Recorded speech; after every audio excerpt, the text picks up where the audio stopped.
Hey everyone, how are you? After a brief break, I'm excited to welcome you to episode 13. Today's guest is Dr. Tiara Moore. Before I begin, I just want to celebrate how far we have come with this podcast. I launched Meet Me at the Through Line almost 3 months ago, and including today, I have interviewed 12 amazing guests. On our Instagram account, which you can follow at Throughline Podcast, I shared a post where I said, we are just getting started. For this episode, there is a trigger warning. We talk about colorism and racism. Please take care of yourself as you listen to the episode. Also, one quick clarification. I asked Dr. Moore what it's like living in Belize, and I think because I had the Caribbean on my mind, I was thinking of Belize as an island. So you'll hear me saying something like, yeah, I'm sure living on an island, blah, blah, blah, blah, blah.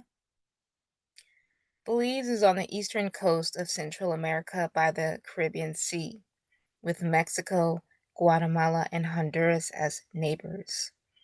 Belize isn't solely an island nation, but it does have islands, actually over 400 islands. So I wasn't completely off with my geography.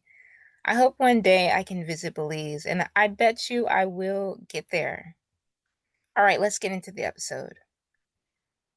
I wanted to interview Dr. Moore, also known as Dr. T, because I am an aspiring marine scientist, and Black in Marine Science, also known as BIMS, is doing phenomenal work creating a space where Black marine scientists can connect with each other, participate in cool opportunities, and do science together. I had a chance to go to BIMS Week last December as a 2025 Tidal Wave Fellow and met so many amazing people, folks who have gone to the deep sea. That's wild, like literally gone to the deep sea in the ocean.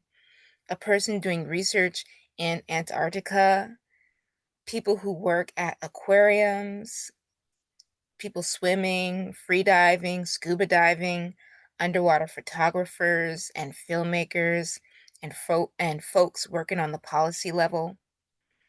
I actually should go revisit the photos from that time just to reminisce and feel grateful for that opportunity.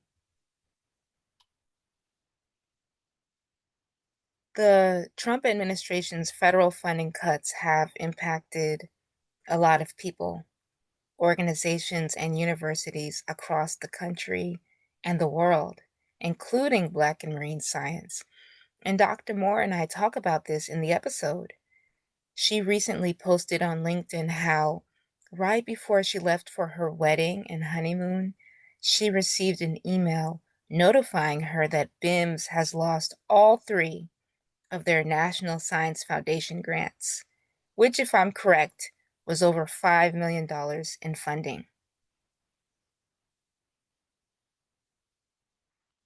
Now, I'm getting ready to say some stuff that maybe I wouldn't say so publicly, like on a podcast like this, or maybe I would. Um, all I'm trying to say is that I feel like people are comfortable with like um a person being palatable, a Black person being palatable, like you're more comfortable to be around when you're not talking about, things like colorism and racism and things like that. And I noticed that in my own lived experience. And so yeah, I'm gonna just say some things how I'm gonna say them. And this this is just reflects what I want to communicate. If, even if Trump and his administration take away this money and dismantle diversity, equity, and inclusion, they still can't take away the wealth of Black people. I know money is important for organizations and universities to run, and I think it's important to be real about that. At the same time, Black people are wealthy in a lot of ways. And I want to find more spaces and conversations that focus on creating ecosystems of care and wealth among Black folks, especially in an anti-Black world. If you don't know what anti-Blackness is, please look it up. Because you are not experiencing anti-Blackness does not mean it's not happening. That's really important to remember because you are not experiencing microaggressions and you're not experiencing discrimination or being treated differently because um, you're the Black person in the workplace or the dark skinned person in the workplace, or you're the only Black woman in the workplace. You know what I'm saying? You because it's not happening to you and you're not experiencing it does not mean it's not happening. In my personal opinion, once you educate yourself on Black history, particularly in the US, and you listen to North Stars like James Baldwin, Toni Morrison, Black quantum futurism, you start to realize that all the things many white people, whiteness as a construct, racial capitalism, and classism do to try to bring Black people down, which you can observe in the historical record and currently, has nothing to do with Black people. I remember when I was in elementary school and some kid called me a monkey. That had nothing to do with me. The other people of color in my workplace who had a hard time understanding why I was there and how I got there, that doesn't have anything to do with me. Excuse me. A white man sending me racist memes, that shit don't got anything to do with me. That has nothing to do with me. These are intense examples, but I've also had quiet, subtle, and private encounters with ignorance and racism as well. I've had some strange experiences as a Black person, and I know there are other Black folks out there that have had weird, strange experiences just because they are Black and or dark skinned and or enter your word. Of course, intersectionality. Then somebody's going to try and tell me, us, we, that what we are experiencing isn't happening. And it's all in my head. And you know what? There's an episode on the way to unpack all of this. Targeting DEI, which includes so many different populations, is strange. The President of the United States, his administration, his cult followers, I'm sorry, it's a cult. When a cult is when you're brainwashed. You don't even know that you're brainwashed and you're like worshiping a single individual who tends to be a man. I'm sorry, I just got to say it. All the organizations, universities, businesses, whoever who low key don't like DEI but have it on their website. Listen, taking away diversity, equity, and inclusion and taking away NSF grants from organizations like BIMS, I'm like, Trump and everybody, y'all sabotaged yourselves. I should code switch and say it differently. Y'all are sabotaging yourselves and you don't even know it. That's how it works. You don't even know it. Anyway, times are hard right now for a lot of people. So I'm torn between saying something encouraging and poetic or just being like, it's hard out here and let's keep doing the best we can. Rest when we need to, make sure we're eating, taking walks, singing with each other, just doing the best we can in this wild, wild world. Woo! Okay, I know that was a lot. That was a lot right out of the gate. But again, one of the most interesting experiences I have as a Black person is understanding um is understanding like is palatability. Is that even a word? Like understanding that how I navigate the world informs my experience. You know, people have felt much more comfortable around me when I'm not talking about things like this. It quickly becomes an issue when you do start talking about topics like this. It's I don't think a lot of people understand. Black people do have to navigate the world a certain way, especially in predominantly white spaces. I don't think I don't think white people understand that. And even with other people of color, I've certainly had I've certainly had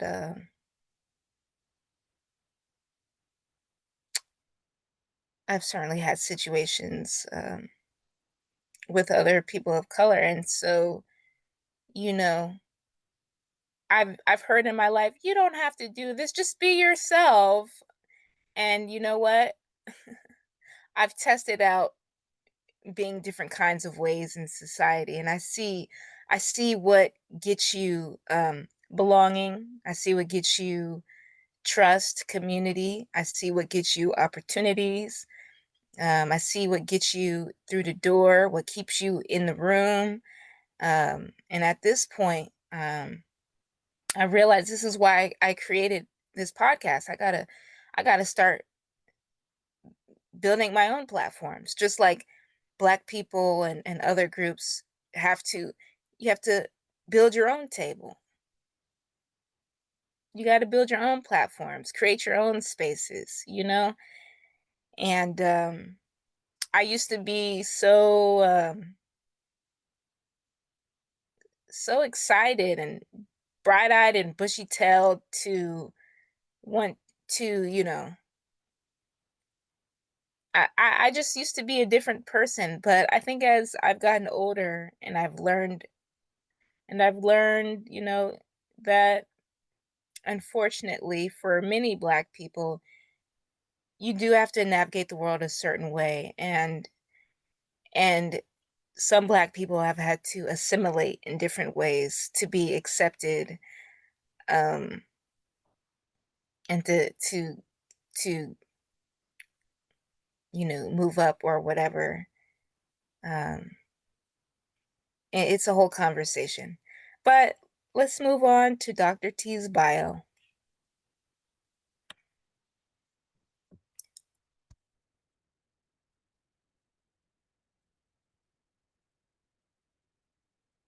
Originally from Greenwood, South Carolina, Dr. Tiara Moore completed her BS in biology in 2011 at Winthrop University in Rock Hill, South Carolina, where she developed an interest in marine science during a research trip in Costa Rica.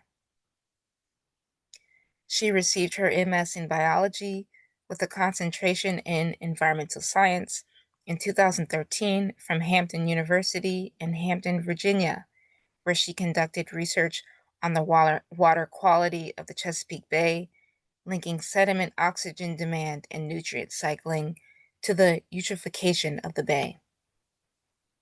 After completing her MS, she spent 2 months in Bali, Indonesia, identifying the diversity and abundance of meiofauna and marine sediments across the Coral Triangle. Dr. Moore earned her PhD in biology from UCLA, where she conducted research in Moorea, French Polynesia, Carpinteria Salt Marsh, and Upper Newport Bay. In Moorea, she observed the effects sedimentation and nutrient pollution have on the proliferation of coral reef macroalgae. In Carpinteria and Newport, she explored the effects of macroalgal decomposition on sediment biogeochemistry and the microbial community using environmental DNA to assess the biodiversity of entire ecosystems with only a soil sample. Woo! Ow! Dr. Moore completed a postdoctoral fellowship at the University of Washington and the Nature Conservancy, where she used soil eDNA to develop a biodiversity census of Ellsworth Forest, comparing species diversity across management treatments over the past 10 years. Inside and outside of the lab, Dr. Moore hopes her research in biodiversity will translate to increasing the overall diversity in science. She dedicates her time to mentoring minority women in the lab and in after-school programs. Founder of A Woke Space, spelled AWOC space SPACE, Dr. Moore aspires to make a safe and inclusive workplace for women of color through woke shops, individual personal trainings, and community outreach. To round things off, Dr. Moore combines her experiences as a woman of color scientist, woke scientist, with her upbeat personality in her academic stand-up shows, both communicating science and the struggles of being a minority in STEM. Ooh wee! Mm, mm, mm, mm. That's all I got to say, child. Some reflections from this episode.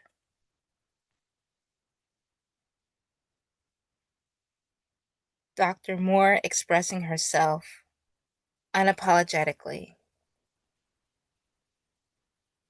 Dr. Moore expresses herself unapologetically. She expresses herself unapologetically, publicly, and she expresses herself unapologetically, publicly in a particular space, and that is in the field of marine science.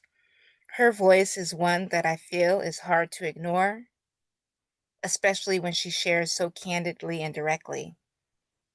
Even if you aren't into marine science, I still encourage you to listen to and platform her voice, especially during these times, and check out the work of Black and marine science.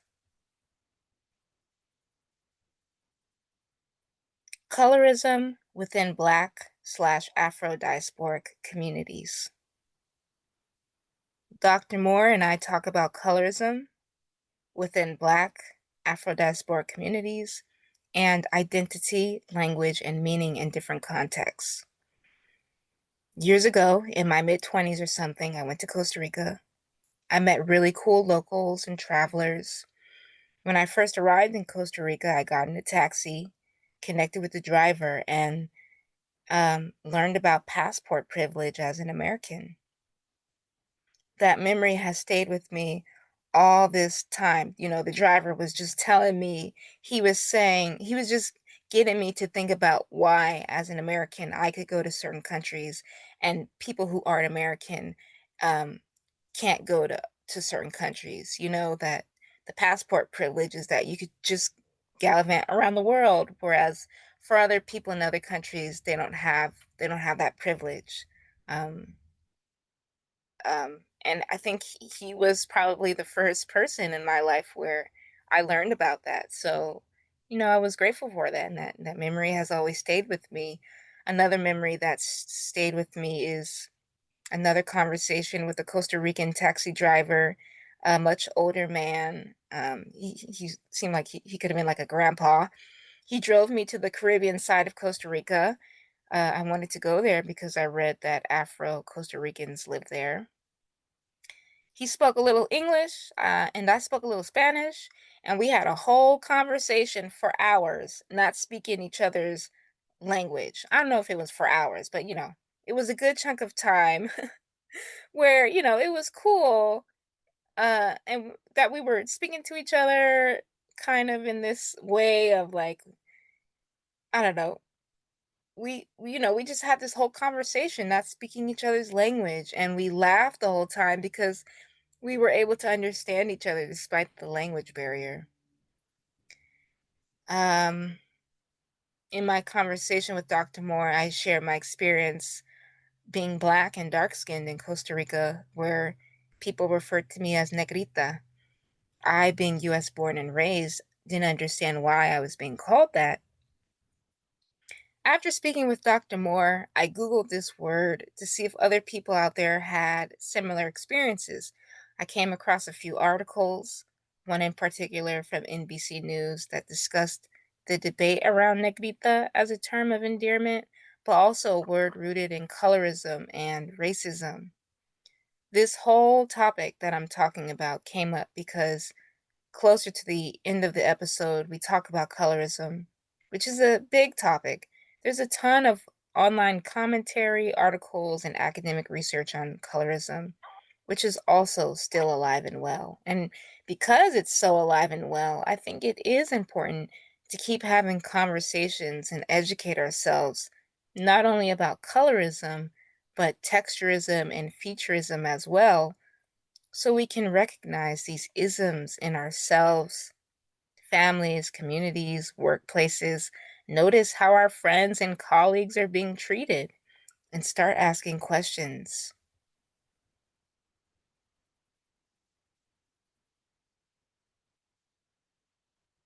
Finally, Black people around the world sharing an interest in all things marine science. I want to uplift and celebrate Black people of many different identities, places, cultures, and languages coming together to connect over marine science through Black in Marine Science and other similar Black and BIPOC-led organizations. It's really cool to be a part of a confluence like this, and I love seeing what BIMS members are doing in the world. It's really cool, and just cheering everybody on, you know?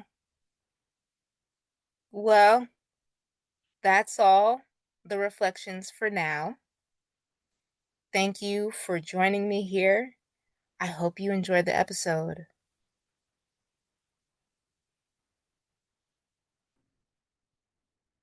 All right, listeners, if you can / want to, please take your time listening to this episode. Make a cup of tea at home, find a cozy cafe, or listen on the go. Either way, I hope you find at least one thing in this episode that is interesting, sparks your curiosity, is helpful, or inspiring in some way. Until next time.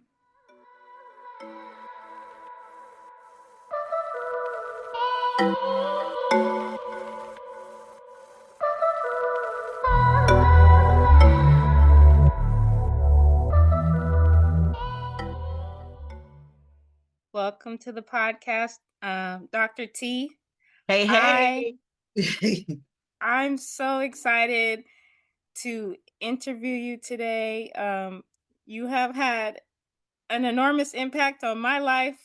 I didn't say that before we press record, but I feel like I'm always going to be saying like you and the work of BIMS have really opened the gateway to marine science for me. And so yeah, I'm just grateful and like, I'm not trying to fangirl right now, but you know, I just really appreciate what you're doing in the world. And some of my questions are gonna connect to like what is it like to be doing this work. Um, so the first thing though is that I just love to get to know a little bit more about you. Um, where did you grow up and what was it like growing up there? Yeah. So first of all, thank you so much. I'm always so excited when people just tell me, my work has impacted them. I think as anybody who wants to do something, it starts out selfishly, to be honest. Like I wanted to help myself. Like I was so tired of being the only Black person in the room. And so to find y'all, like to have people answer and be like, hey, I'm here too, has been so fulfilling. So I'm just so grateful we found each other and we have the opportunities to do stuff like this. So yes, let's get into it. Where is your girl from? I am from the dirty South. The dirty If you South. may know from my accent, I am from a little place called Greenwood, and that is in South Carolina. So while I was born in Philly, we moved when I was like 2 years old. I was born in Philadelphia, Pennsylvania. We moved when I was two to South Carolina, so I can't really claim Philly like that. So yeah, I went to honestly, growing up,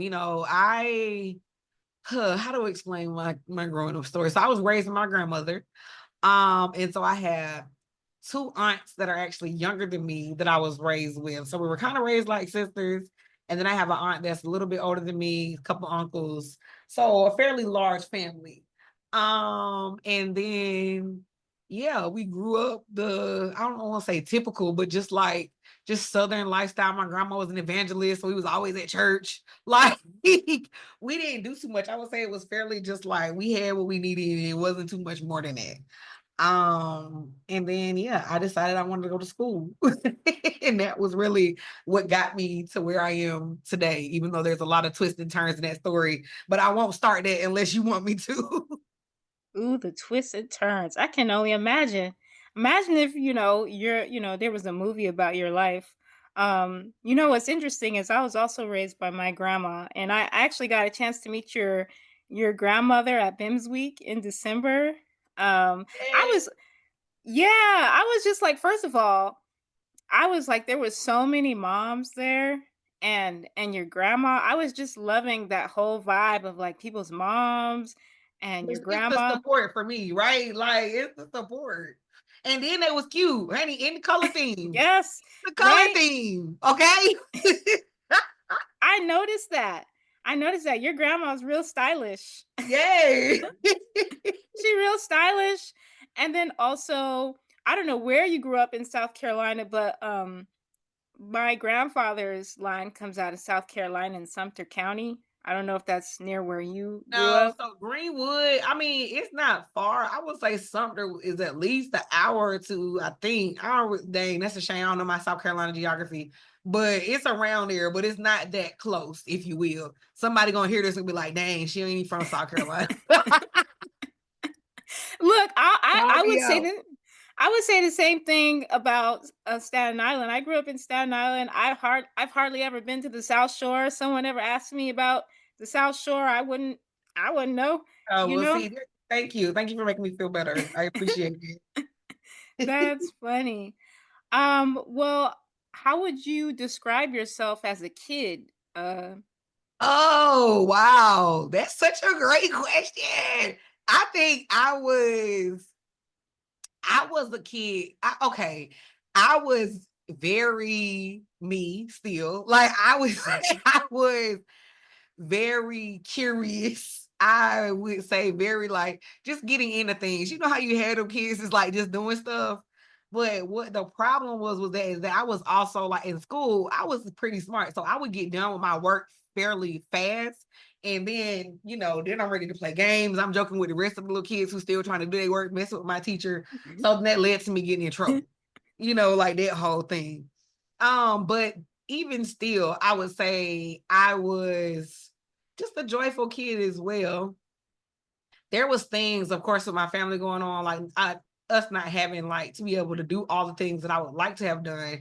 But I think that led to me like doing more after school activities. Like I played softball, I played tennis.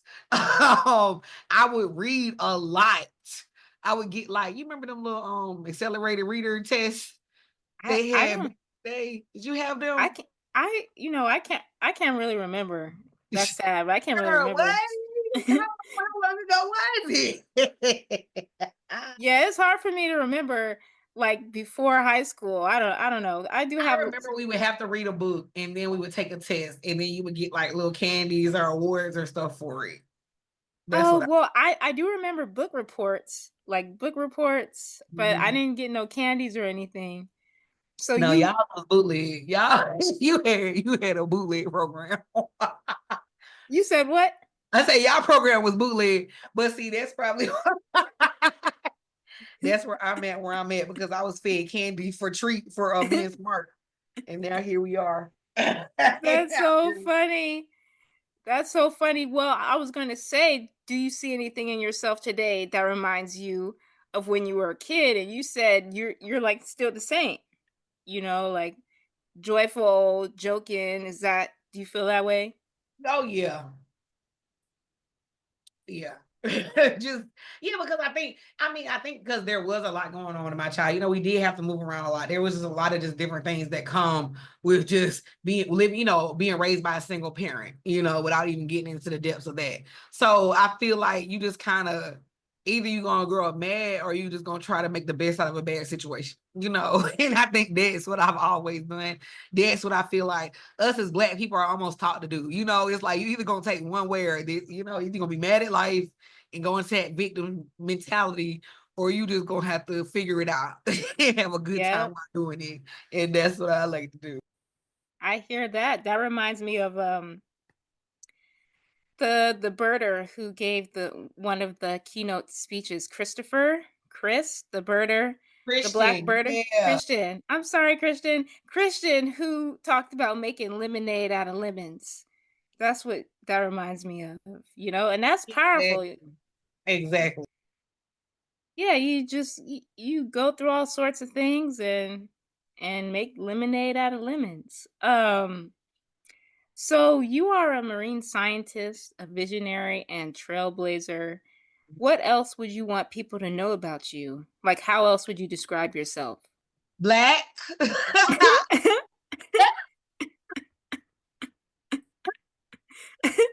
You said that with your whole chest. When I tell you my whole chest opened up when I said black. No, I identify as a Black woman. I am pansexual. I am currently engaged to a Belizean woman. We are getting married in May. I don't know when it's coming out, but we're getting married in May 2025. Whoop, Um, whoop. I am a scuba diver. I am a traveler, a world traveler. Yeah, I think that really describes me, a truth teller as well. Yeah. I love that. I love that. Well, my next question is about dreams. I'm going to actually come back to Belize, but Mhm. things you really want to do in life. I'm just curious, like I'm just in general curious about like what people want to do in life, what they dream about doing. I'm just curious about, your dreams. Do you have any like marine science dreams? Like you want to go to that one place to go swimming or, see that one shark? I feel like you just asked me what I want to be when I grow up. Like, girl, what else y'all want me to do? I did a lot. It's like, no, I think my ultimate dream, I mean, it's so interesting because, dreams evolve. Like, you get to a place where you do the things you set out to do. It is so wild to be able to say that because for so long, I think my dream was to be Dr. T, right? Like to get my PhD. And I feel like I was in school for 30 years, working towards exactly that. And then I got it and it was like, oh well, now what I'm supposed to do? And then it was like, okay, well, let me go teach or let me go try to work in a lab. And I ain't like doing that really. And then it was like racism and bullshit. And I was like, ooh, I don't like this at all. And then that led to me founding BIMS. And then, my dream became, oh wow, I want to meet all the Black people in marine science. I wanna Yes. programs. I want to do activities. I want to literally a dream was I want to have an in-person conference where I bring all these Black people together, and you was there last year when we did that. It was So it's amazing. like it's so wild to say like we were saying things and doing them. And so I think the next dream up next is really, seeing the BIMS Institute come into life, like us actually having a building, like a research lab, a facility to actually come together to do the wildest marine science projects we can dream of. Like I have so many just random projects in my head that I want to launch. Like if I, imagine like if I was like running a lab, like I would do. And so I think that's what I really want to have, because I think for so long, even though we built a lot of community at BIMS, we've just spent so much time fighting racism. Like we spend so Mhm. much time Yeah. fighting, qualifying, saying, oh, look at us. Oh, we can do this. Oh, you know what I'm saying? It's like, I'm tired of all that. So I'm really ready to pivot to the solution stage of our organization and like doing shit to really help the communities that we're serving. So I think, yeah, that's my next dream is to actually have a space and to do some real large scale projects that help. And I think personally, like I said, I'm about to get married. That was one of my dreams. I think for me and Andrew, like we're building things together because honestly, bringing it back to Belize, I would love to build the BIMS Institute out here. Like I think that would be amazing. largely because all the foolishness that's going on in America. But like, imagine like an Mhm. international research location where we can work and do partnerships. And Belize is a largely Black country, so it's like BIMS could flourish here, and it's surrounded by the ocean. So lacking marine science is literally in Belize. So yeah, I think those are my dreams right now. I love that. I see that happening. I love your fire. You're Henny. I yeah, you're like very fiery. I love that, and I can see that happening. And you know, at BIMS week, I Mhm. think you did say this at some point during the conference, or maybe I came across it somewhere. But for listeners who don't know this about you, like, was there a specific moment that catalyzed you to being like, I think I want to pursue marine science? Because it sounded like Yes, you were studying yes. something else before. Mm. So because of Bill Cosby, I was pre-med, thought I wanted to be a pediatrician. Then I started doing little pediatrician stuff, and I was like, nah, sis, this ain't it. This not what your girl want to do. I'm not gonna be able to do this.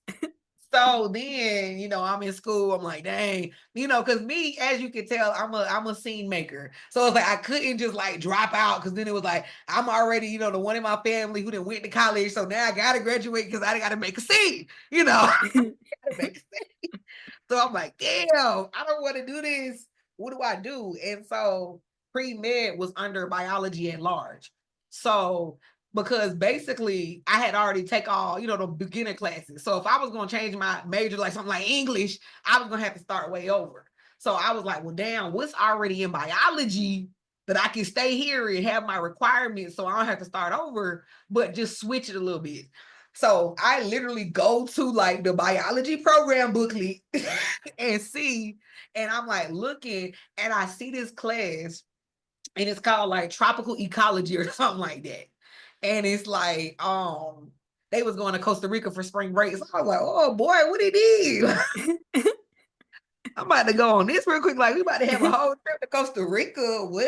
And, I hadn't really never been nowhere like that. I had went on one trip internationally, I think. And I'm like, oh yeah, I'm definitely trying to go to Costa Rica real quick.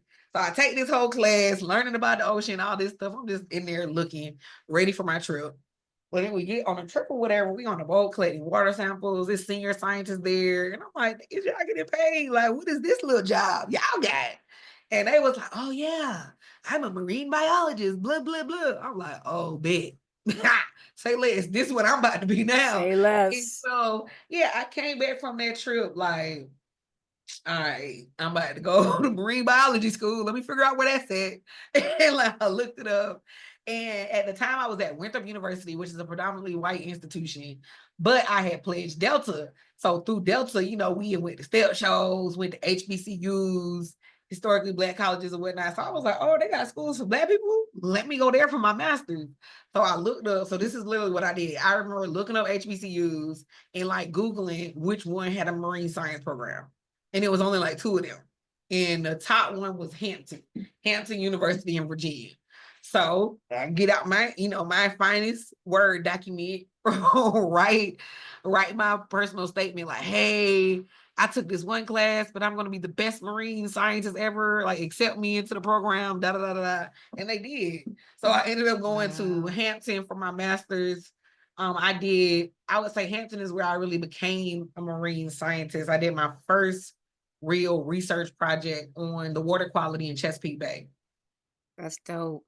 Yeah, so Wow. it was wild. And it was like I had this, interestingly enough, I had this white advisor at HBCU, but he still, supported the Blacks.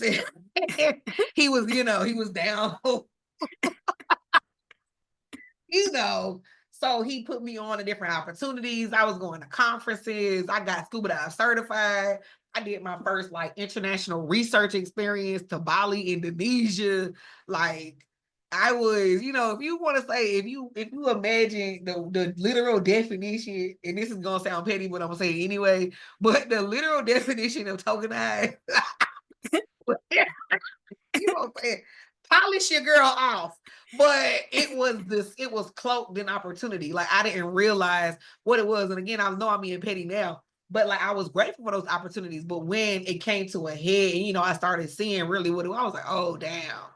Oh, y'all getting money for this. Like, oh, I'm a Scott. You know what I'm saying? Like you start seeing how things is working in the background. Mm-hmm. And yeah, so it really changed my perspective. But what it really did, and I think why, again, me flexing a little bit is why BIMS has been so successful is because I was the baby of every diversity program there was.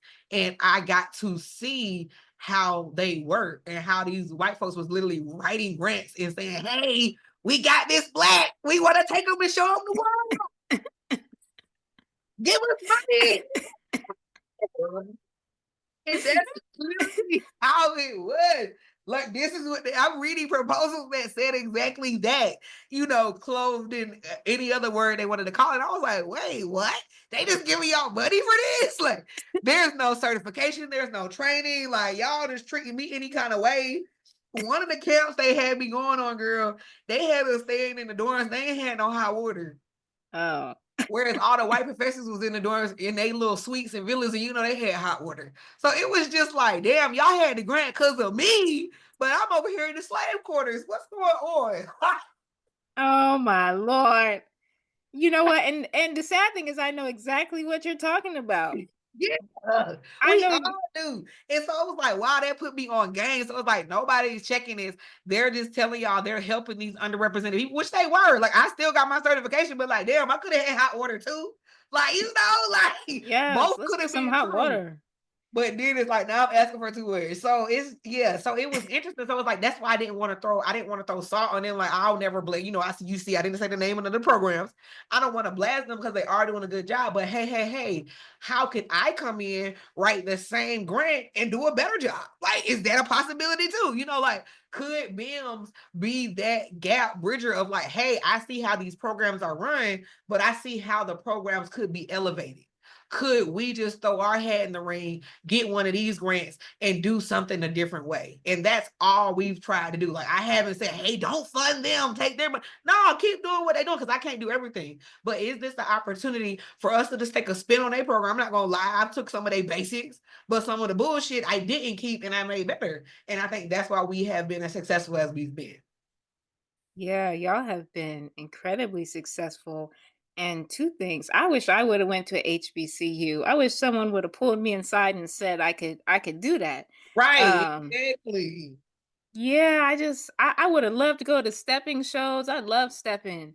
The second thing is like it's also interesting how like that whole thing of like you're being like given an opportunity as a black person, a person of color, but that comes with like you being used in some way, but then people look at you with a side eye because maybe you're the DEI hire. So it's like I don't there's all this stuff around like being black that's very interesting, you know? Yeah. Um and I don't know, it's I just constantly see that. And so I guess it's not a surprise that in the marine science world that that also happens. Um so see, let me okay. So we're gonna kind of come back a little bit to Belize, but then we're gonna go do some more deep dives into BIMS. Um I hope I said Belize. I felt like I spoke too fast. But actually it's really cool that your journey has led you to living in Belize. What is it like living there, living in the Caribbean? Girl, I Is love Belize. I think the best thing about Belize, like, so I came to Belize for the first time in 2022. I came here because like Belize has like the second largest barrier reef or something like that. And so there's like a coral reef restoration project going on. And so one of my colleagues that I work with at the University of South Florida, she's like, hey, yo, I got this project going out in Belize. Da da da da da. And I'm like, psh, as you can tell, as I stated, I'm a traveler. So as soon as she was like, oh, I could come to Belize, she already had to hook up on some place to stay. Like she already had a project. I was like, all right, let me come check this out. Let me come do a scoping trip. You know how we love to put words on something. Let me come do a site visit. let, let me. I come out here. So she showed me the partners. I'm looking at the project. We go snorkeling, we go scuba diving, all those different things. I get here, I think the biggest thing I noticed about Belize is that it was a majority Black people and they spoke English. And it's like, I just don't know why. It was just like, wait, what? Because, I've traveled a lot, Mexico, Colombia, Guatemala, all of that, and it's all Spanish and I'll be fumbling. So it was like, now I'm in a place that's not in America and they're speaking English. Wow. And they Black. So it was like, just off of that. And then the ocean is right here. It was just like so many things that was lining up. So I think that first trip, I was out here for like 2 weeks. At the same time, I was introduced to my now fiance. So it turns out that Andrea was actually a part of the project as part of the Belize local crew doing the coral reef restoration. So, like, Wow. literally, I would say I was in Belize maybe 3 days before I was introduced to Andrea, because they're like, hey, we're gonna get you, set up to do the project and get you trained and all of this and that. And so, yeah, they literally introduced me to her and they're like, hey, this is the lady who's gonna train you, da da da da, something like that, something to that effect. And I'm just like, okay. And then you just like, how you meet somebody else, like, let's see what this is about. Like, let's just, I just knew when I met her that it may or may not be something, but I just didn't know how to approach the situation because, as I said before, I was at work. So, Yeah. I didn't want to be crossing any boundaries, but it was just so natural because, like I said, I was also staying here for 2 weeks. So it was like, while we had work hours, there was also play hours. You get off work even though when you want to, even when you out of the country. So there was like, and then Belize, I would say, it's where we're at. We're in Placentia is a village, and so it's very community oriented. So there's like, after you do get off work, there's people just outside lurking. Like they just at the fish board, they call it, just talking, having a beer, having a drink. There's I music, love that. there's dominoes, honey, dominoes. So it's just a vibe to be outside. And so, I would be hanging around there. And that's when I connected with Andrea again, outside of work, just about in the village, frolicking. and so, yeah, so we just started talking from there. She showed me around because Andrea's also a tour guide. So it took me to some like exclusive places like only a local tour guide would know. So I'm like, oh, just vibing out. So it was just, again, like, it was just such a great experience. Like I said, I'm here in a new country doing this amazing research, like scuba diving and snorkeling, the coolest places. And like now I have this lady who's like taking me around on these like amazing adventures. And I was like, yeah, I don't have any reason to be in America anymore. Mm-hmm. I love these plot twists in your life. I love it. You went Yeah. to Belize and found your partner. And that was Like, it. And that was all she. wow. That's amazing. That's Yeah. amazing. Like, you could have met I know it's an island, but like it didn't have to happen that way, but it did. So, I don't know. Like, yeah, things line up and that's pretty cool. I'm glad that you're loving life in Belize. I do look in your IG stories and see you on like a motorboat and drinks and it look real Yeah. nice over there. Yeah, no, we got a boat. It was our Christmas present to each other. So that was something. I mean, it's almost like you just want to have a boat out here because there's so much water everywhere. Like I can literally walk to the beach from our house. So it's just a nice thing to have. And again, it sounds so fancy to say, but the Belize dollar is two American dollars or something like that. So my money is double. You know what I'm saying? Yeah, it goes further. Right, it goes It goes further. further. So it is being easier to make a lifestyle out here. Like, because when I was living in Seattle, I was paying some dumb like $2,000 for like one bedroom, whereas that would be 4,000 Belize. Like, I could pay for a whole 3 houses out here with that, for a month. So yeah, so it's just been a nice, easy lifestyle. I think it's allowed me to have like a lot of clarity and focus on running BIMS.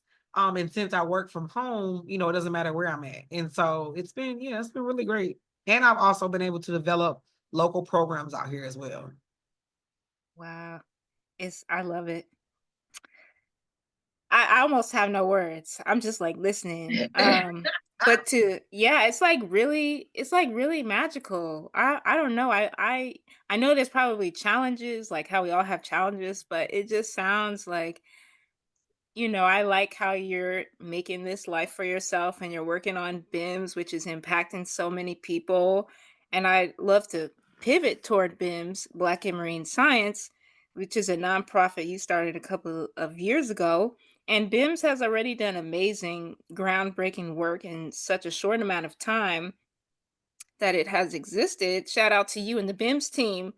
Um, Thank I'm you. just yeah, I'm just yeah, everything y'all put out, I'm like, yeah, this is what I need. This is what I didn't know I need, or I'm so excited you're doing this. And I wonder if you can share a story of the BIMS team, kind of practicing that visionary brainstorming, thinking, bringing ideas to life. Like, what is that experience for y'all?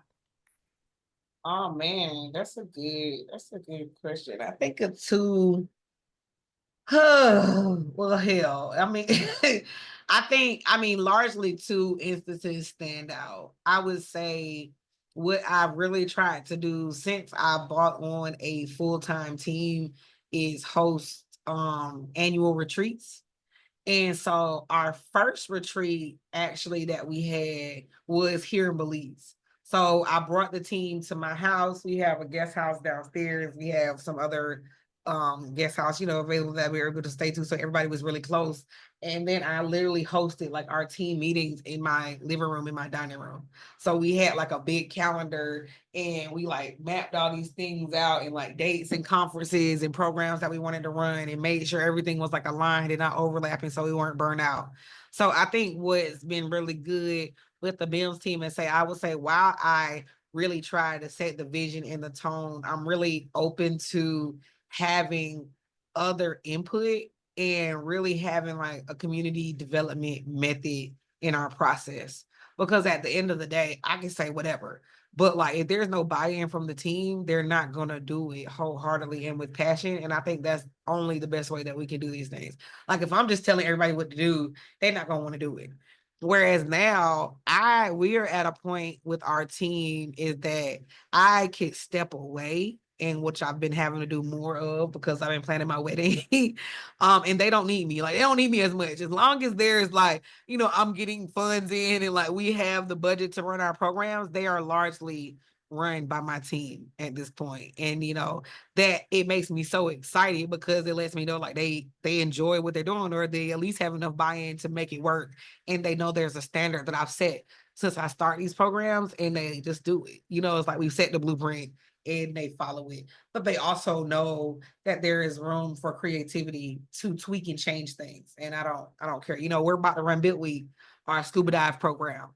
And like that's a program that we started where only thing I said was I want anybody who comes in this program to not have to pay anything, to be able to get their scuba dive certification free of charge, but also to have an enhanced experience where they at least do some type of marine science activity. Either it's coral reef restoration, or it's shark tagging, or it's a mangrove cleanup, or like eDNA, collection or something like that. Um, and that was it. Oh, and then that they have some type of cultural experience, like we do something in the community, etc. All the food that we need to get needs to come from Black owned as much as possible.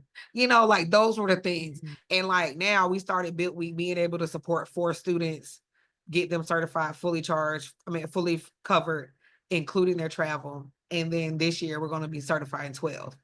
And we started that program 3 years ago. So it's like literally what is it, 3x? Is that 3x? Yeah, 3x that program in 3 years.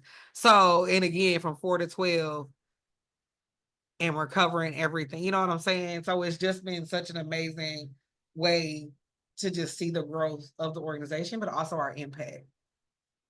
Yes, that's an amazing opportunity, because I'm grateful to be a tidal wave fellow. And when y'all said, "Oh, and we're gonna pay for the flight to the conference," I was like, "What?"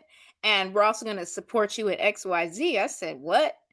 And then I was like, "Oh, they get it." Like, I don't know. That's the first thing that came to my mind. Like, BIMS gets it. And I feel a little obsessed about like opportunities, like creating opportunities, finding opportunities, looking for grants. I feel like I'm just obsessed with opportunities.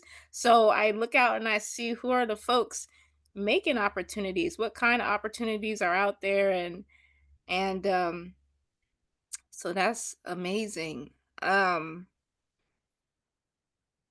well, I could say so much more about that. So many more reflections, but I do want to ask, what don't you think people of all black back what don't you think people of all backgrounds, including black folks, don't know or understand when it comes to being black in marine science?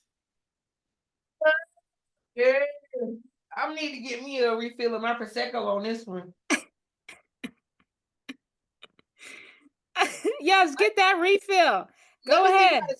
Say the question again. Let me think about it. You said, what don't I people eat? I kind of I kind of fumbled it a little bit. I said, "What don't you think people of all backgrounds, including black folks, don't know or understand when it comes to being black in marine science?" Like, if people are unfamiliar with black experiences in marine science, what would you say? All right, yeah, I'm about to just go get the whole bottle. I'll be back. I'm gonna think. I'm gonna think on that though. Yeah. While she goes and does that, I was gonna go get some wine at the beginning before we press record so that we both could be drinking, but I'm gonna drink a little later with my sister. My sister put me on to drinking wine a couple of months ago. Um so we could just be here in glorious silence. I hate that I've been like fumbling over my words, tripping over my words. I hate sometimes when I'm not so clear. This is sort of like a behind the scenes share. Okay, I am ready. I'm I am ready to bad. hear your Okay, thoughts. so I think largely in what we saw a lot of in 2020, 2021, 2022 is that there was a lack of understanding, if you will, and I have air quotes up, a lack of understanding of the Black experience in the workplace. Mhm. And you can let me know if you experienced this in the workplace, in academia. There was a lot of folks after George Floyd was like, oh my gosh, this is how they're treating you blacks. Oh my God. You know what I'm saying? It was a lot of that. And there was a little bit of us that played into it. Well, wait, they don't know. They don't know how they're treating us. Well, let's do a book club. Let's do a workshop. Like we did it. Like we Oh my we gosh. we were there, And so I think that's what we fight against, and how I was able to even feel comfortable starting a whole organization called Black in Marine Science, just because of the pure moment every time I introduce myself as a Black marine scientist. Just as a marine scientist, I'm like, hey, I'm Dr. I'm a marine scientist. Oh my God, you can swim? What, Mhm. man? Fight you. What do you mean? Like, how did we get here? Like, oh my, I didn't know y'all got your hair wet. Wow. You know what I'm saying? Like, this is the stuff that people don't know. It's like I have a whole PhD from UCLA, the number one public school, the number one. And I got people questioning me if I can swim, if I get my hair wet. Like, baby girl, get out my face. But it's Mhm. like, it's just that, and it's like those little things. Who is it? Tony, my girl Toni Morrison said it best. Racism is a distraction, because now I have to have on my mind that these white people don't even think I can swim. Now I'm questioning myself. I'm second guessing myself. Oh my God, do I belong here? Oh my God, I'm sad. And it's like you have to deal with this stuff until you finally say, you know what, y'all are dumb. And I'm just gonna start my own program. You know what I'm saying? Like, and I think that's what BIMS is, me finally saying, you know what? No, y'all not gonna keep playing in my face. If y'all know I can't swim, then let me teach these people how to swim. And that's why we created BIMS Swims. You know what I'm saying? Like, how many times y'all just gonna say Black people can't swim versus y'all just teach people how to swim? Like, get out my face. Like, y'all make me sick. Like, it's just ew. It's an ick. Oh I'm my ick. gosh. It's the ick. It is, and that's such a great response. I mean, I've heard that. I feel like I've been tested in different situations to see if I can swim, to see if I'll get in the water, like all of that. Try Um you. I've even heard like professor, like, oh yeah, I know she ain't gonna get in the water. What? Boy, what? It's hot too. I'll get in this little water. And then had a scuba diving trip with a boat full of folk. And then, but listen, you know me, because I be having my nails anyway. I'll let them, because I'll never forget when little white person tried to put my equipment together because they act like I know how to do it. You know what? Go ahead and do that manual labor. Go ahead. Because now I'm about to sit back because I ain't want to mess my nails on anyway. You know what? I don't know how to do it. You're right. Put it together for. Can you carry it too? Oh my gosh, thank you. It's that, and it's so funny. It's like funny and sad at the same time that Right. That you know you're gonna have some type of racial abuse trying on a hobby. I done paid $300 to get on the same boat with y'all, but I don't know how to put my stuff together. Like, why do I have to go through this? Like, bruh. Like, what yeah, y'all? and what were you gonna say? No, I'm like, just dumb. This girl, just don't get me started on these folks. Clearly, I be mad. You know, I would clearly. be mad too because it's so widespread, and but it's like there's so many black swimming teachers, black swim programs. Like it's just a weird sort of dissonance when you do encounter that, knowing there's BIM swims, there's a school called Ocean Swim School in Seattle. Like there's Yeah, so Outdoor many. Afro just started Yeah. a swim program, something with the waves or something. Oh, that's great. See, so it's out there. And so it's just weird when you run into that. And so I'm just glad I'm tuned into like what folks are doing out here. Um which this is going to bring me to my next point. Thanks for sharing that. I love how you just share, very candidly. You are really vocal about sharing your experiences as a Black marine scientist and leading a Black-led marine science organization. So when the new administration came in and all Oh, hell broke loose, you were and you still are vocal on Instagram and LinkedIn. And I'm like, what is your experience like expressing how you feel so publicly and fiercely? I mean, for me, it's freeing because, like, I'll tell you, it's a process. Like, people don't notice; they just think I'll be flipping off. But like, when I write a post, it probably sometimes it can take me like a couple of days because I stew on it because I know soon as I write this, it's gonna get screenshotted, it's gonna get forwarded. You know what I'm saying? Like, I know that. That's a guarantee, and I'm not being. I don't know, whatever you call it, but that's just what it is because I get screenshots of my own shit. You know what I'm saying? Like, so it's like I know what's gonna happen. So, but then it almost is like, you know how you get heartburn? Like, Mhm. because there is so much. Once somebody posts something, people want to jump on whatever bullshit wave it is sometimes, to be honest, that they just want to make posts. They want to make posts. They want to make posts. They want to make posts. And I be like, just looking. And then that's when it just like, the heartburn starts, and it's like, all right, I gotta just go ahead and say something because I'm always gonna say, like, I don't know why it is. I feel like my posts always be like the complete opposite of everybody else posts. Like, Yeah, it'll be like, I just want to let everybody know. Something like that. it's I just be like, well, I've assessed all of y'all posts, and I would just say, I would just say something completely different from y'all posts. Yeah. But Yeah, what like makes kind me of. mad, but what makes me mad is that be the same thought I had from day one. So it just gets worse and worse after I see all these other dumb posts. I'm like, wait, what? How do we all get to this other like, no? And so cause then it's a mind mess. Cause I'm like, well, maybe I'm wrong. Like maybe I'm not thinking about, like I'll be like going back and forth. So yeah, it's a whole process, girl. It's a whole process. Well, I love it. I love it. Sometimes I wonder, I just wonder what folks in the marine science world, think if they're listening, And with all the federal changes these last couple of months, I know it's been difficult for people in marine science, the maritime world. If you, you know, if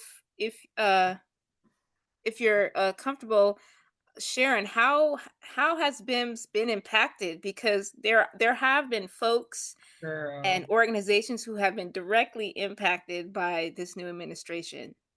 Yeah, and I want to speak to a point you just made about making the post, and if people are listening, I feel like what I've learned and the reason why I do continue to be as vocal as I am is that it's just simply not enough people who have the ability to risk it all. And like that's just what it is. And as much as it pains me to admit that, like some people like, it's like, damn, do people just want to give up their job so they can stand 10 toes down for DEI? Like, I don't know what their situation is. You know what I'm saying? But like for an organization like BIMS, we don't have any other options. You know what I'm saying? Like this is in the root of what we do. For knowing them, they was just getting grant money anyway, if you want to call a spade a spade. You know what I'm saying? So it's like, whatever, y'all do DEI or not, what really difference does it make? Because what was y'all doing? You know what I'm saying? If you want to be 100%, 1,000% honest.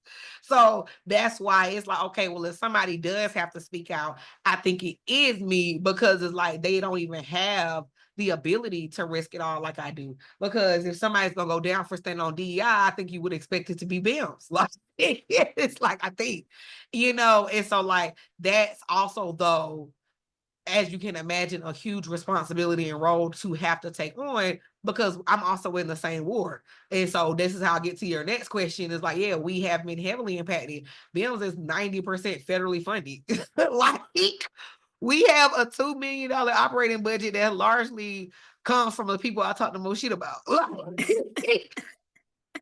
And it was cool while Kamala and them was there, but now it's not cool. Yep, all hell broke loose. Yeah, now it's that cool. Now they like, you talking shit. Oh, we about to punch your brother. They said, oh, you wasteful. They said, oh, you wasteful. You know what I'm saying? Like, that's the language. They was like, no, we are opposed to diversity, equity, and inclusion. Like, I don't think I've ever heard a president open their throat to say that. But that's what we're hearing. So it's like, here I am running an organization called Black in Marine Science, and we have a president who says, fuck diversity, equity, and inclusion. And you Baby know what? girl. And you know what's so interesting is, like, part of me is like, now see, if Kamala would have been elected, and Black people, people of color, indigenous folks, like working class, low income people who are saying, like, this is happening and this is happening, this is happening, and people would roll their eyes and be like, someone's over exaggerating. It's not really happening. But it takes like a president like Trump for people to realize everything that people have been talking about for years is real, you These people know? didn't realize they was DEI. Yeah, that's that makes me feel a certain type of way. I don't know, but yeah. Yeah, women are included. White women are also included in DEI, All of and them was the veterans, disabled people, all of that.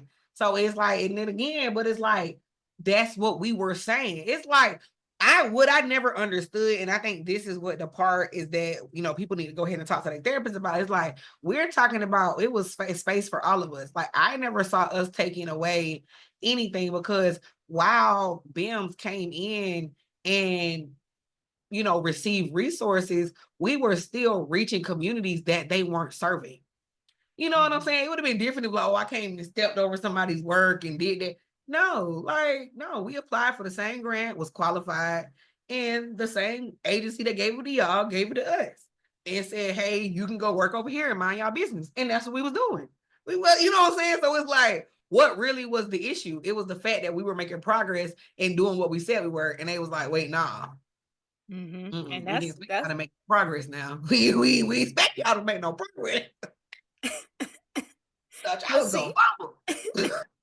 See, that speaks to that reoccurring when you see Black folks making progress, it has to be stopped some kind of way, or Immediately. downplayed. Yeah. Wait, y'all making because they didn't even expect BIMS to get them NSF grants first. When we first got our first NSF grant, I remember I was in a meeting with some other people, white people, of course.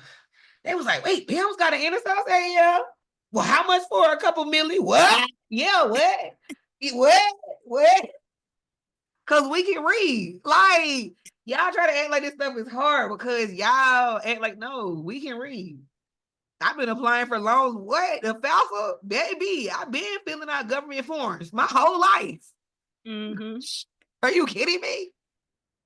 Yes, it's very interesting. Yeah, like I say, it's interesting being the Black person in 2025, in other times, this is, it's an interesting experience. But something that really stuck out to me at BIMS week is how BIMS has had to be strategic with its name.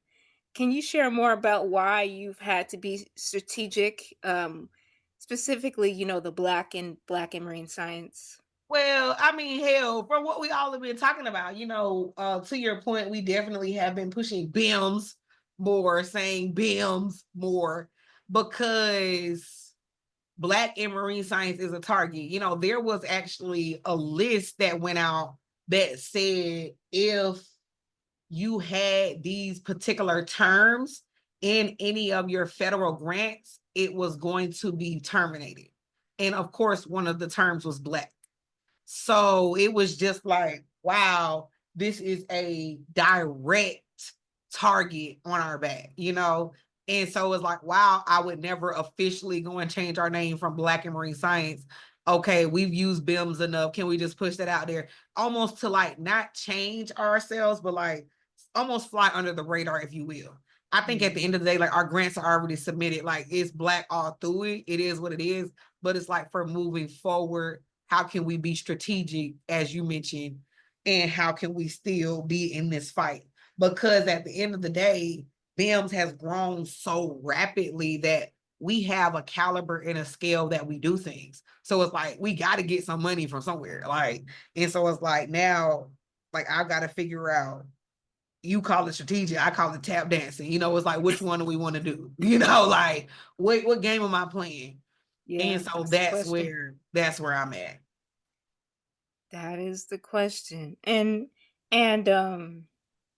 yeah, I thank you for sharing that because I don't know, I just feel like there's this part of me where I want people to like really understand that black people aren't making up all this stuff that we're saying, cuz sometimes I feel like when we do say what we're experiencing, I often have experienced, not often, but many times I've experienced someone who's not black being like, everything that's happening to you is because you're black.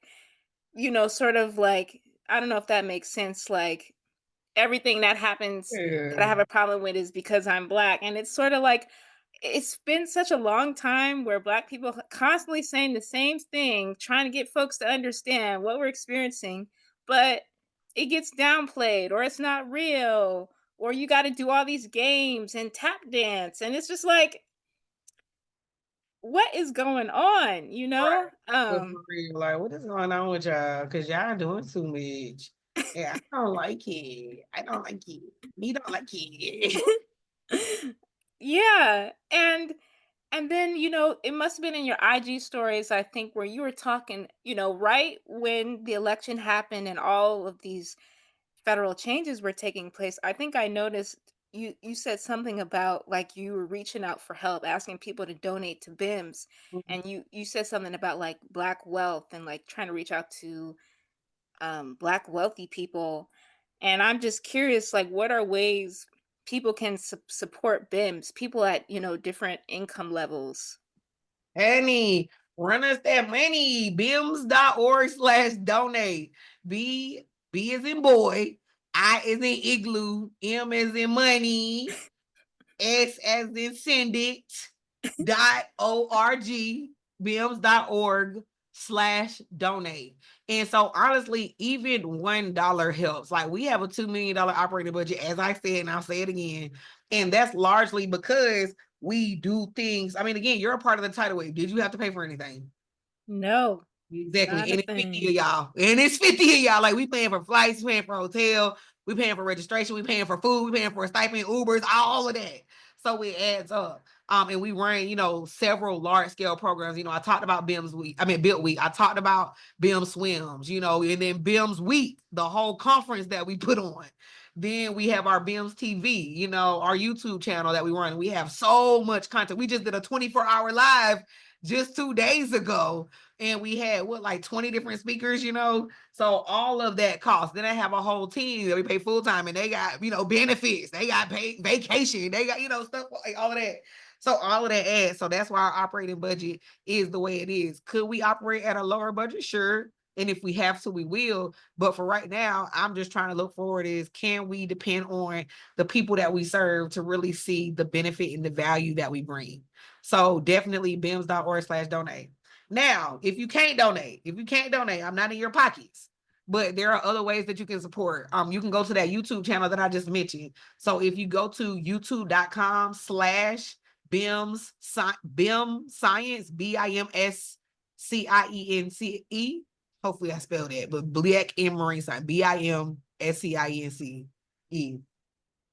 But you probably can just type in Black and Marine Science in the YouTube bar. You can subscribe there. But outside of subscribing, also watch a few videos. Once you're watching the videos, like them, comment on them. We are trying to monetize our YouTube. Once you get to a certain number of subscribers and watch hours on YouTube, YouTube start paying you a check. So maybe you can't donate financially, but you can watch a couple videos. You can just put it on in the background. I got YouTube on my other computer right over here, right now. I'm watching BIMS TV always, because that helps us get to a certain level. And then, like I said, YouTube will start sending us a check. So you don't have to donate directly, but you can donate your time, your computer time, and then help us there. And then, of course, you can follow us on all of our other social media channels, BIM Science on Instagram, Black and Marine Science on Twitter, BIM Science on Facebook. I think BIM Science on TikTok. Yeah. And of course, lastly, you can become a member. So we do have a membership. We have an early career membership that's $120 a year or $12 a month.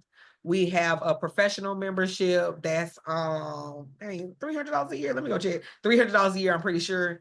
Then we have our organizational membership for corporations, universities, departments. That's $2,500 a year. And then we have our K through 12 membership that's for our youth and our K through 12 educators that is completely free, because we really do want to provide a pipeline to everybody who wants to get into marine science to get into marine science. So yeah, that's all my plugs. Oh, of course, you can follow me too, Curly_scientist.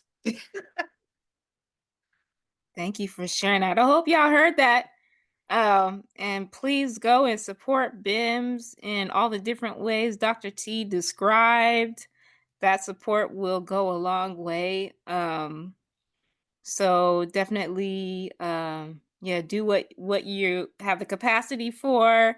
Thank you for sharing that again, Dr. T. I have two more questions.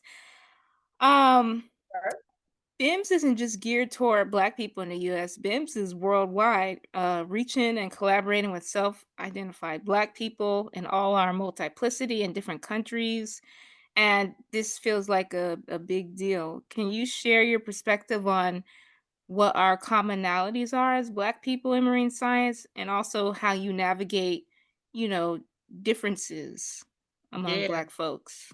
Oh man, that's a really good question, because that was something that I had to really reckon with, if you will. I'll never forget. I was doing an interview or something, and it was this dude that I thought was Black. And we were talking about Black and marine science just like we're talking about it now. And he says to me, completely looking me serious in his face, I'm not Black, I'm Jamaican. And I was like, ooh, ooh, okay. And I think that was one of the first times, like one of the one times in my life I've actually been speechless. I'm like, what do I even say to that? Like, you not Black, you Jamaican. Like, what is that? I don't know what that means. I don't know what that means. I had a similar experience in college. Actually, it's interesting you're in Belize because I think that's where the Garifuna live, Yeah, Garifuna, yeah. the Garifuna. And I actually met someone in college where she told me that she wasn't Black, she was Garifuna. And so I thought that was interesting, you know? Yeah, and that's when I realized like that international perspective is really deep, because what it's rooted in is rooted in colorism. And that's what I found out is like, because when you say Black in places like Jamaica, Belize, they're really more looking at skin tone. Oh, And wow. Black is like the darker skin, like don't, because this was a light skinned Jamaican. So calling that person Black was like, oh, you calling me like I'm Black, you know what I'm saying? Like, oh, like I'm. you're caught, and it's like, oh, really? Like, girl, like, shit, like, bro, like, what? That's not what that's not how I think of it at all. But like in places that were heavily plagued with colorism, because that's a whole different beast, to be honest. Like we deal so much with racism in America that we don't even get the colorism half the time unless it's in our own families. And it's like you have to, because I know I have a cousin, like, and they have it both ways. You got the red bones or the light skin, the yellows, like that is colorism in our community that we kind of let slide. And then there is on the other side of you calling somebody blacky, or you black, you ugly because you black, you know what I'm saying? Oh, you're beautiful because you light, like that's something that almost kind of just happens at the cookout, and we just allow it, and it's so heavily rooted in racism. Like, You but know, it's like our own form of racism. Yeah. that's so interesting. I'm sorry to cut you off. No, no, go ahead. I really want to hear more of your responses. I just want to say that I'm surprised that you said that about colorism. I didn't know what you was going to say, but it made me think of the times that I did travel internationally. I've been to Costa Rica, Panama, Mexico, and Cuba, and I can't remember what country this was in, but oh, I think it was in Costa Rica. Like I just be walking around. I was in my early 20s, just kind of clueless and naive. And people would be like, "Negrita, negrita," and I Yup, wouldn't. yup, I Blacky. yeah, and I'm just like, "Hi," Girl, I black don't girl. know anything, but I didn't have any sense of anything, no sense of context, wasn't even thinking of colorism. So yeah, it's interesting, like who thinks that they are black, who is black. Right. But go ahead and finish. What was you going to say about if you had anything else more you wanted to say? No, I mean, no, I would say that is the largest nuance that we navigate. I think there are some people who are light, almost look like white people, to be honest, and they love black and green science. Yeah, I'm black. I'm black. You know what I'm saying? So there's like it's such a wide spectrum, I think, that I've had to deal with. So I would say there is just the personalities and social issues. Like we are now 600 members across 34 countries. So you can imagine I've met some of everybody. Some of y'all is real crazy, okay? But everybody is so amazing. Like I've had such amazing experiences. Like I said, where I have like super light skinned people who are like excited about being in black and marine science, where I got light skinned people who's like, no, don't call me black. And then I even got some dark skinned people like, no, don't call me black. I'm this person, or I'm that. I'm like, oh, okay. But then I think and that was at the beginning. And this is why I want to say that, because I've seen such an evolution in my work, because I think I broke it down to this is not about the color of your skin. This is about your experience in science. And what they couldn't argue with me with, no matter light or not, is if they had experienced racism at their workplace. And when you broke it down to that, it was like, oh, well, yeah, okay. All right, sis, let's see what we got to do then. You know what I'm saying? Like, it was just like, we're not, I don't even know why y'all was on there. Like, I'm not even talking about that at all. Like, I don't care. Like, I'm talking about how are you able to do the quality of work? Do you have the resources that you need? Are you making the impact that you want? Like, those are 3 questions for me. Like, how you look, that's on you. Like, I don't really care. Yeah. No, that's real. That's real. Yeah, I feel like there could be more conversations about colorism and how people of different shades navigate that. It tends to be more, darker skinned people are, you know, well, experience colorism. Yeah, I I want to be careful in saying like I think that because of how lighter skin is privileged, even though I know that lighter skin folks can also experience colorism, I think because lighter skin is privileged that it can be a little bit easier for those folks. But I hope I articulated that well, because I'm always afraid of like saying something and somebody getting upset. But Well, I thank you for mean, sharing. listen, somebody gonna get upset anyway. I think no, I think there is a proximity to privilege, and then I also think there is their own set of abuse and experiences that they experience. Because I mean, there is people talking about them, like their color of their skin, or even teasing them of like being white or not black enough. And I know that could be daunting for them, you know? So I think everybody does. And that's why it's still its own form of racism. It just has its own word. And it's just like it's a different set of experiences that we have within our own race outside in addition to the bullshit that we deal with from all the other races, you know, because racism for us isn't not just a white and black thing. Like we experience racism from Latinos, Chinese people, Asians, you know, it's all, you know, so it's just like, well, damn. Yeah, and that's also an important point that you can experience a lot of, unfortunately, a lot of things from people, yeah, from other people of racial backgrounds, which is very, very sad. And anti-blackness runs deep. But you know what? I asked that question because even though we talked very like we talked about this serious topic, it's just amazing that there are so many different kinds of black people in BIMS and that you're connected with folks in different countries. Like that's dope, you know? And that people from different countries, different cultural backgrounds and languages, you know, feel drawn to BIMS and want to be a part of BIMS.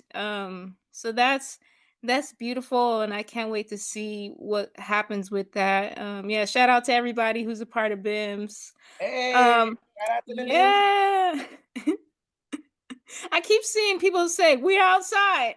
We outside. I yeah, I keep seeing people say that on Instagram. I don't know who originally came up with that. Me neither, but hell, I've been outside ever since they came up. Yeah.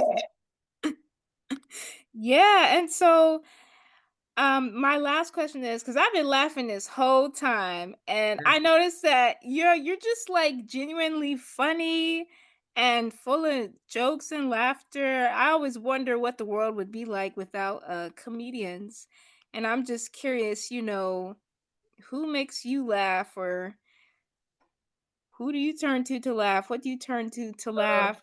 Like it's so needed just to laugh, and you talking about serious topics, but it's sort of like in a lighthearted, funny way.